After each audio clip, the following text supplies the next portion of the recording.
Merci beaucoup pour la question. Ces rapports sur l'analyse des politiques publiques en matière alimentaire et nutritionnelle au Mali.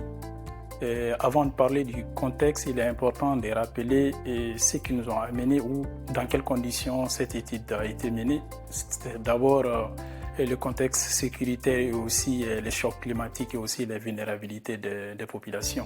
Maintenant, quand je reviens sur votre question spécifique, en quoi consistent les rapports? Ces rapports consistent à faire une analyse symptomatique des politiques publiques alimentaires et sécuritaires, en passant par une analyse des forces, des faiblesses, des opportunités et des menaces qu'on peut rencontrer en matière alimentaire et nutritionnelle au Mali. Alors, on a soulevé un certain nombre de problématiques qui sont très récurrentes dans la région de façon générale et plus particulièrement au Mali. D'abord, je parlais des défis sécuritaires, des défis climatiques et aussi des défis sociologiques.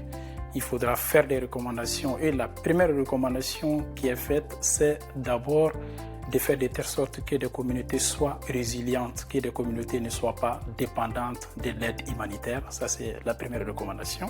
La seconde recommandation est d'aborder des questions nutritionnelles et alimentaires sous une approche intégrée, pas de façon fragmentée. Et la troisième recommandation, c'est de faire confiance en la recherche qui est le moteur du changement.